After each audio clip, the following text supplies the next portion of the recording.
guys, welcome back to my channel, welcome to a new video, and today we're talking autumn makeup. So I thought I'd do a little bit of an update video. This isn't a tutorial video because you kind of know what it looks like putting on your makeup, but I thought I'd share with you some of my favourite products for autumn winter that I've kind of more gravitate towards when the months get a little bit cooler, a little bit drier, my skin gets drier, and cat hair, always cat hair.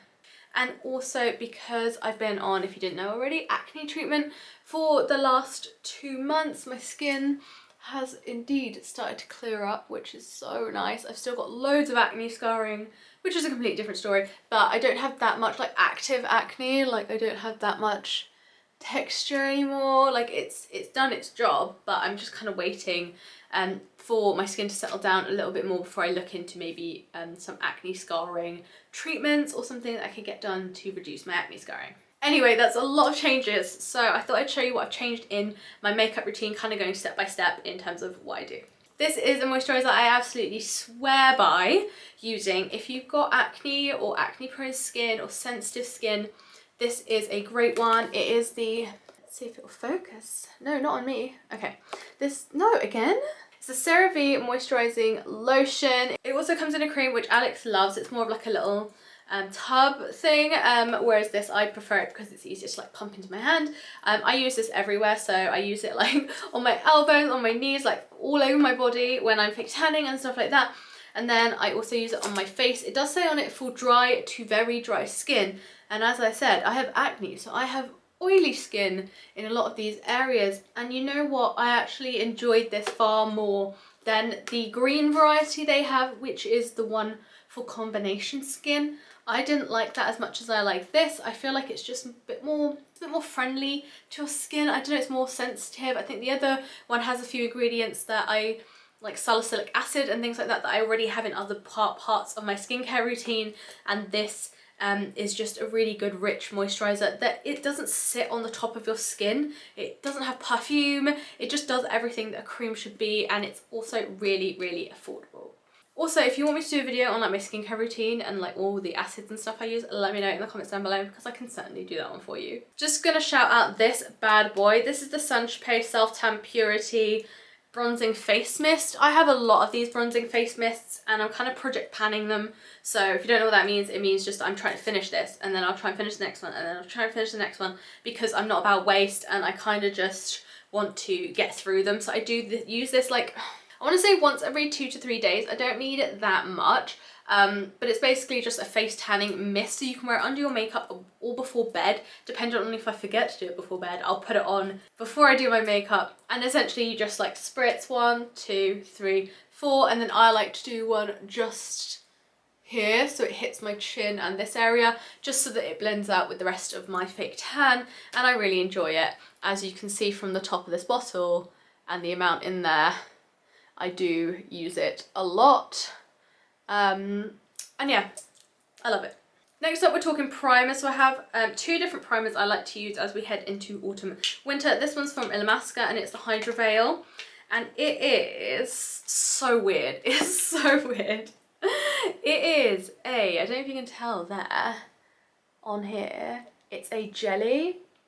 It is literally a jelly. So I love using this one as it starts to get colder, even if I just need an extra boost of moisture in my face on top of my moisturizer, especially during the winter months. So this is a good one if you want to pick up something that will last you from now into like colder weather. This one is great. That one more takes care of your skin and like preps your base really nicely, whereas this one is more like for aesthetics. So this one is the Becca Backlight Becca why am I struggling? The Becca Backlight Priming Filter.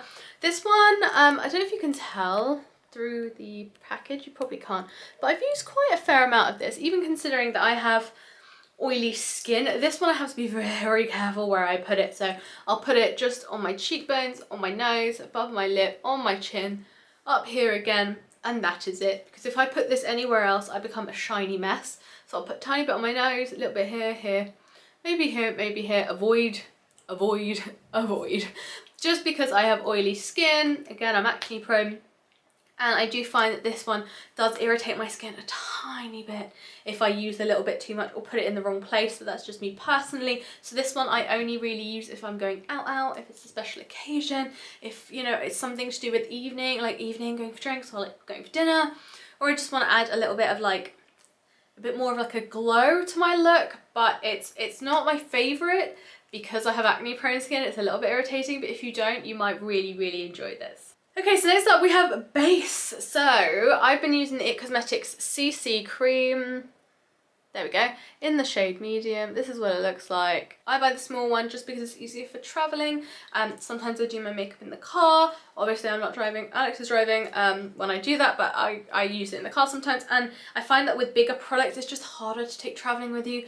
And I do feel like with foundation products as well, it's just like with the bacteria thing, I kind of like the idea of swapping it out more often as opposed to buying a big tube that could potentially harbour bacteria in there, especially because I do have acne prone skin. This has been working really well for me, and getting the small one has been working really well for me as well, but they do also sell a large one. I am a medium in terms of the shade. I am fake tanned right now. I am freshly fake tanned, hence the orange hands, but I am freshly fake tan right now. So this is probably a little bit too light when I'm like this fake tan, but I added quite a lot of bronzer to it. But it's quite nice for kind of when I'm in between, kind of not freshly tanned and not tanned, like right in the middle where I'm the most happy and content. It works so nicely then, and it goes on really smoothly. As you can see, it is just beautiful. Not too heavy, not too cakey. I absolutely love it. Next up is concealer. I have used these for like 4, 5, 6 years. I used these at uni, which seems like a lifetime ago now, but I love them so much. These are the Nars Radiant Creamy Concealers. This one is in ginger and this one is in custard. I have 2 shades because obviously, again, when I am fake tanned, I'll use this shade, which is ginger, and then when I'm not, I'll use this shade, which is custard, which is very light for me right now. So I always tend to get my concealers, one in my fake tan shade if you do self tan yourself, and then one is in my non self tan shade. It also works as well if you want like a summer shade and a winter shade. I always think it's a good idea to have a summer shade and a winter shade of your bases because yeah, your skin will naturally tan and naturally change. So yeah, I absolutely love these. Not much to say about them because everyone seems to still love them. I buy these over and over again constantly. Next up, we have cream bronzer. I love cream bronzer. Cream bronzer is one of my favorites. Something is like shining on my face.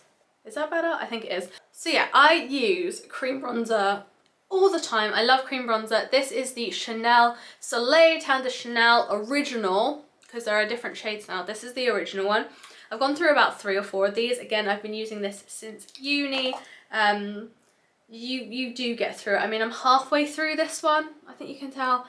I mean, it's a bit grimy, isn't it? But like, I'm halfway through this one. I literally just pop it like a brush in here and then just paint on where I want it to go. And then I use a beauty blender and blend it out. It is gorgeous. It is stunning. It is matte, like matte finish, but like it has a sheen, like a satin, silky sheen.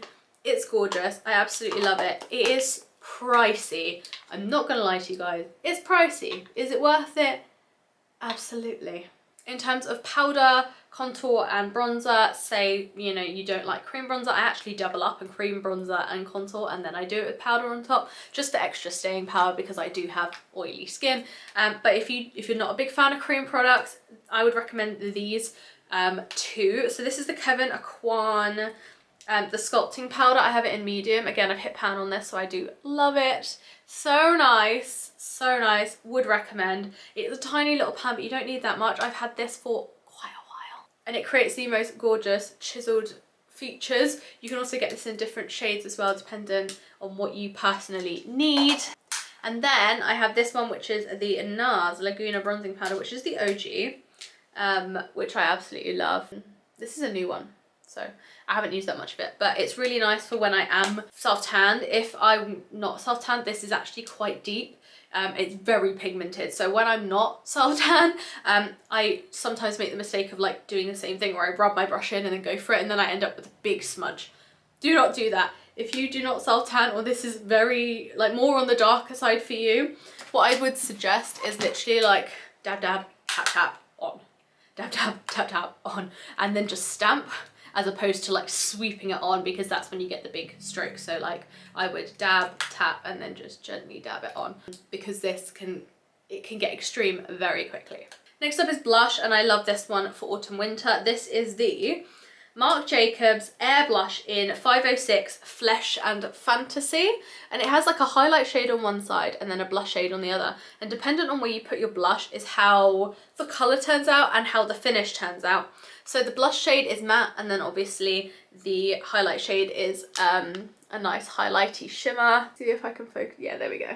And it's just really nice for customizing your own blush. So if one day you're feeling like you really want loads of blush, you can go for just this side or mostly this side. And then if you're looking more of a sheen, like a gentle kind of glowy sheen, you can go for this side. I also think it's a really nice shade of blush for autumn. It's not too like pink, it's not too rosy. I quite like a nice terracotta shade for autumn. So yeah, love this one, love it. Next up, we're talking highlighters. I actually really like stick highlighters for autumn winter. When autumn transition comes around, I do tend to gravitate towards these more again, because I do get drier around the eyes, but then the rest of me is quite oily. So I absolutely love these for just keeping that glow going. At the moment, I've got this YSL one on my cheekbones with just a tiny little bit of powder on top, just to set it, as in like powder highlight. So this one is in the shade 1. It's by YSL, and it's the most gorgeous, show you, there we go, there we go, there we go. It's the most gorgeous like champagne yellow toned gold, which I absolutely love. And then this one is very similar but cheaper. It's called Bubbly BB, and it's by Nude Sticks. It's the Nudies Glow. Very similar, slightly darker, as you can see. So this one looks absolutely gorgeous with a tan. You could also, because this one is a little bit darker, if you do self-tan stuff, you could put it on your clavicle bones to make them pop, or just your shoulders if you're going out and you want a little bit of like sparkle. In terms of powder highlight, I have been using this one an awful lot. It is the La Masca Beyond Powder Highlight in Oh My God. I've been using this for a very long time, as you can tell, and I've still yet to hit pan. It's kind of getting there on the edges, but it's just stunning. I've got this on my nose at the moment, and my inner corner, and I love it. It's just gorgeous. I love the way that it looks on the skin. Just realised that my hands are definitely orange. I've had a bit of a fake tan disaster last night. You don't want to see the state of my feet right now, like genuinely.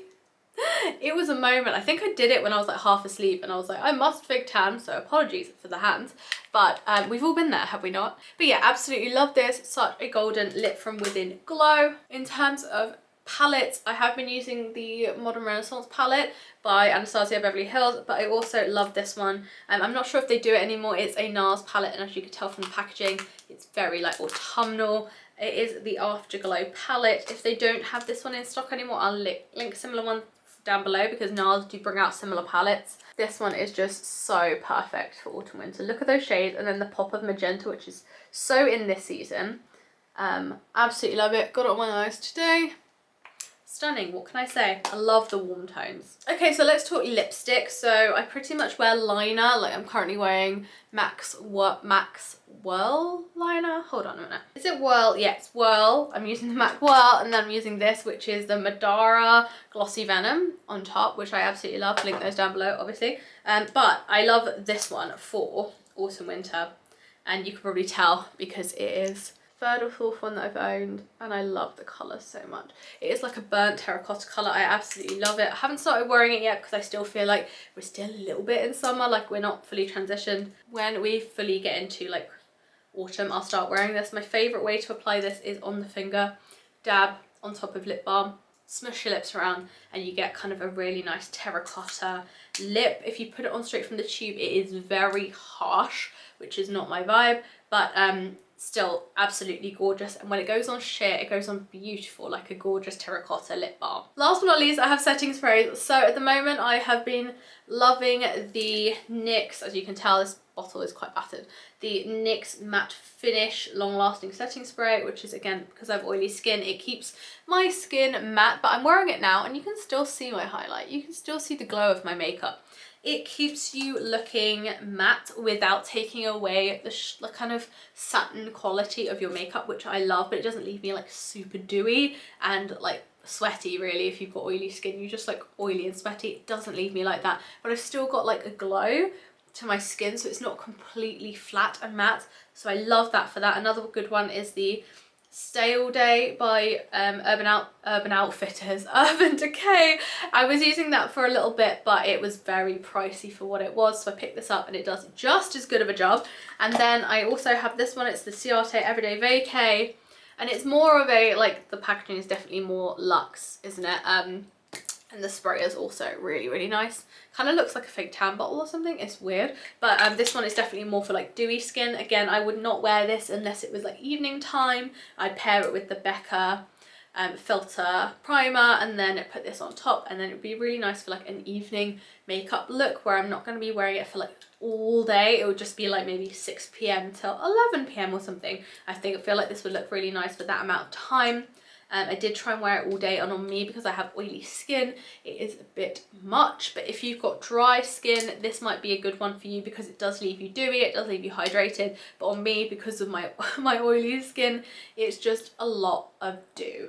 Okay guys, that is everything in my makeup bag for autumn transition. I'm really excited to be embracing a lot more warm tones, a lot more kind of that dewy makeup that I can't necessarily do in summer because I have acne, oily prone skin. Obviously my acne is clearing up, so that helps as well. So hopefully I'll be able to get some really nice satin looking skin finishes throughout autumn winter that I just wasn't able to do last year because of my acne, and then in the summer because it was just too hot for my skin to take it. So hopefully I'll be able to get some really nice dewy looks going for autumn winter. I do love a fresh skin look with a little bit of sheen to it, as you can tell. But yeah, those are my fave products for going into the new season. I'll link them all down below, and if they're not available, I'll link similar or ones that I've tried before that I do also think are really good, but obviously I'm using these currently. I hope that makes sense. Let me know what your fave products are for autumn makeup in the comment section down below. If you like this video, make sure to give it a thumbs up and subscribe for more content from me, and I will see you lovely lot in the next one. Bye.